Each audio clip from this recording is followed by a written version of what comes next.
Hello, Scorpio. Welcome to your reading for the month of April or whenever this video might find you. My apologies. I'm getting these readings out just a little bit late this month. I am Jenny. If you're new here, hello and welcome.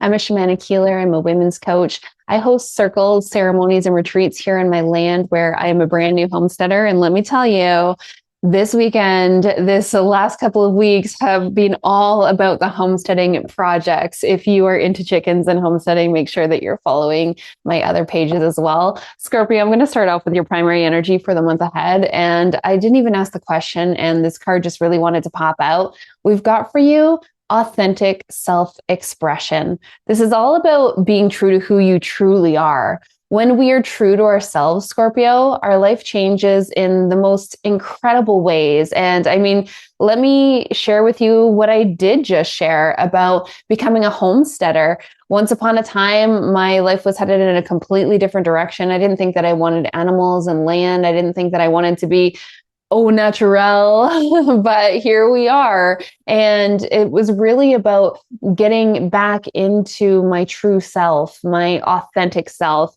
And I do have a lot of Scorpio in my chart as well. So I definitely resonate with this card. And I'm wondering if maybe, just maybe, Scorpio, you feel like you have to dim your light in order to fit in with the people that you spend the most of your time with. Maybe you feel like you're not able to be fully authentic around your family because of judgment or fear of their judgment.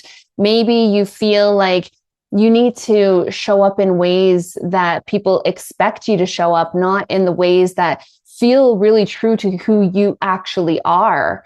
And this is saying in the month ahead, Scorpio, listen to your intuition. Show up as your true self, speak your truth from the heart. And yes, your life will change because you're more in alignment with who you truly are. Now, I like to look at what is our biggest challenge in the month ahead because I really feel like information is power, right? So if we know what has the potential to be the biggest challenge in the month ahead, then hey, we can work with that. We can show up as our best. And if we kind of anticipate it, we can even sometimes change the trajectory, right? We all have free will. So these are just cards that tell us the potential. But again, we do all have free will. And of course, this is a general reading as well. So if you're not resonating with the messages, then just leave them for someone else. But make sure that you check out the other major placements in your chart. For myself, I always like to watch for my sun, my moon, my rising, my Venus, and I also watch for my husband and kids because I like to know what's going on for them in their month ahead as well. The biggest potential to be a challenge for the Scorpio collective in the month ahead. I've got two here. We don't want two. Okay, so we're getting awakening. And this card really does mirror what we just said with the authentic self-expression card, because the awakening card says you're no longer letting people dictate and run your life for you. So it makes perfect sense that you'd be getting authentic self-expression, and this would show up in the challenge position. It's saying like, hey, yes, it is so important for you to show up as your best and to show up as the true you, to make decisions from the space of the true you, not who you think people want you to be or who you think you should be, but from the place of the true you. And it's showing up in the challenge position because that's not always easy. Again, there could be a fear of judgment here, or maybe you don't want to rock the boat. I feel like perhaps a lot of you are the cycle breakers, right? You're the ones in your family who are standing up and saying, you know what, this is actually not okay. And sometimes, you know, when we come from families that like to sweep things under the rug, or when we come from families that like they know that they're toxic, but you better not talk about it. You better not point it out. This can be really, really challenging. But remember that, you know, we all made soul contracts with one another, and we're meant to ride out this role, to continue to be the cycle breaker. You're also getting in the challenge position, hibernation. Your time needs your soul needs some time out for rest and meditation. And when this card is showing up in the challenge position, it tells me that prioritizing self-care could come at a bit of a challenge for you this month. I'm seeing 666, by the way. The hibernation card is card 66. So master number, we don't bring that down to 12 or 3. And then authentic self-expression is 24. 2 plus 4 equals 6. And some people get freaked out by the number 666, but it's nothing to be freaked out about at all. It's actually a very protective number. It says that you are divinely guided and protected here. You'll have to let me know down below in the comments. Are you somebody who considers yourself a cycle breaker? That's what I'm really picking up on here. And also, are you seeing the number 666? Because I feel like that could be major confirmation for you as well. What will help the Scorpio? I almost said Sagittarius. I wonder if some of you are dealing with the Sagittarius. What will help the Scorpio collective to move through this challenge in the month ahead with ease and grace? What will help the Scorpio collective to speak from their heart, speak their truth, show up authentically in the month ahead with ease and grace, please, Spirit, with ease and grace? Okay, I'm getting nourishment. You're being asked to take some time out for self-care. So hibernation is showing up in your challenge position, and nourishment, which is basically hibernation, taking time for self-care, time for rest, time for meditation, nourishing your mind, your body, and your soul. That's showing up as the antidote. So easier said than done. Totally. I get it. There's always so much more to do. And, for those of us who are nurturers, we often take care of other people, our spouse, our family, our home, our clients, our community, our friends, our neighbors. We take care of other people, but the nourishment card is saying, hey, don't forget yourself too. Take some time out for self-care, for meditation. Again, nourishing your mind. What are you listening to? What if you notice yourself having negative thought patterns? Are you doing something to shift that? We can do brain dumps. We can grab a journal and get all of our thoughts out of our head and onto paper.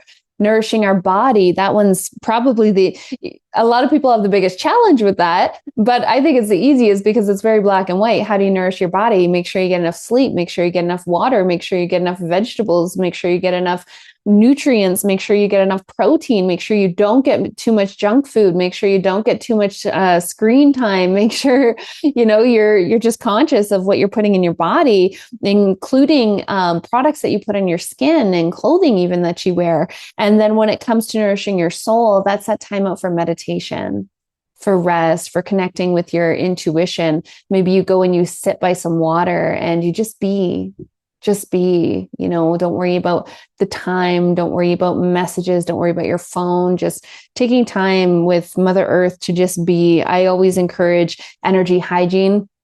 The 3 steps to energy hygiene being cleanse the ground to protect your energy multiple times a day, especially if you do interact with a lot of people, right? We have the potential to pick up other people's energy, to absorb low vibrational frequencies. So energy hygiene is extremely important for all of us every day, but especially if we are dealing with a lot of other people. Now, what will help the Scorpio collective to align with their highest path, purpose, timeline, and destiny in the month ahead, please, Spirit? And if you're resonating with this message so far, please do hit that like button. You guys know how the algorithm works. The more people who like the video, the more people who will see it. The more people who see it, the more likely I am to show up for more of these in the future. And if you're new to my energy and you'd like to support the channel, please consider subscribing. It's a great way to support the channel for free. If you are interested in supporting the channel in other ways, you can find all of my offerings down below. I've got links for one-on-one shamanic healing sessions, one-on-one readings. If you're local to me here in the Okanagan, British Columbia, we've got circles, ceremonies, and retreats every single month between April and October. I'm also seeing 1111 right now, so you might be seeing that as well. If you're not, here you go. It's right here, 1111. 1111 is a reminder to be mindful of what you're putting out there to the universe, that the universe is mirroring back absolutely everything that you put out there. So are you manifesting what you do want, or are you manifesting what you don't want? And be mindful of what you are putting out there, because we are manifesting every single moment of every single day. So what will help the Scorpio collective to align with your highest path, purpose, timeline, and destiny in the month ahead? We're getting 2 again. Lots of doubles for you today. Okay, so creative projects. So tap into that creativity. I was just talking about manifestation, and here we are talking about creativity. So you could take this quite literally. Maybe you're drawing or painting or singing or dancing or writing. Maybe you are rearranging a room. I see for some of you, you could be rearranging a room, reorganizing, painting, things like that. Tap into that creative flow, because that's going to help you with manifestation. And you're also getting reconciliation. So if there's a relationship that has been feeling quite challenging, if there's a relationship that has been stretching you a little, and look at, we've also got another master number. So you had 66 earlier, now you're getting 22 here. And that's all about, hey, remember, you're in the exact right place at the exact right time. The reconciliation card, which is also showing up on how to align with your highest timeline, is saying that there's a relationship that's been challenging and it is worth saving. Whether this is a relationship with a family member, I feel like it will be. Again, I'm really picking up on that cycle breaker energy for you for this month. So I feel like it's a family member who knows, maybe they're triggered by the fact that you're on your healing journey and they're not. Maybe it's a friend that you weren't sure if you're outgrowing each other, but yeah, you know that you're meant to be. Maybe it is a romantic relationship. This is going to hit every one of us different. We're all different, right? We're all on our own individual paths. And this is just a collective energy reading. Now I'm going to pull one more card. And then what I'll do is I'll clarify all of these cards in the extended reading. In the extended, I'll also pull a card from the Romance Angels by Doreen Virtue and Raise Your Vibration by Kyle Gray. By the way, this deck that I'm using is the Intuitive Life Coaching Oracle by Kelly Smith. I absolutely love this Oracle deck. If you'd like to join me for the extended reading, you can find the link to join the Sacred Self-Empowered Community membership down below. Tier 1 is free, so feel free to join us over there to experience our beautiful soul family. Tier 2, you gain access to these extended readings, and we also meet at least twice a month on Zoom for a group shamanic healing session and a group reading. It's a great way to get some one-on-one time together. And then Tier 3, we meet every single week, and we also have a one-on-one session together every single month. So it's a beautiful way to both support the channel and also get some great one-on-one time together. So final message for the Scorpio collective for the month ahead, please, Spirit. Final message for Scorpio. Okay, I'm getting career transition. So your soul is craving a career that's more aligned with your authentic self-expression. Amazing that this is coming in after you received authentic self-expression. It's like your soul is craving something that the only way it's going to feel aligned is if it is truly authentic to you. Again, not what you think you should be doing, not what you were taught about. Like so many of us are taught about, like, what does success look like? No, what does it feel like is more like it. You know, I'm here on this land and I am quite satisfied to spend my day working the land and seeing smiles on my children's faces and being able to feed them organic and to be able to take care of my chickens. And does that earn me a huge income? Well, it depends, but that's not what my definition of success is. My definition of success is to feel fulfilled and to feel like my family is happy and healthy. That is my definition of success today. Now, rewind 5 years ago, my definition of success was, oh, I have to have the trophy car and the fake hair and the fake lashes and, you know, all those things. And this is saying that your soul is yearning for something that's more aligned with your passions and your purpose. So this month, Scorpio, I would say, get really crystal clear with yourself. Be honest with yourself about what is it that feels truly aligned for you. Scorpio, I'll see you on the extended reading. Have a beautiful month ahead.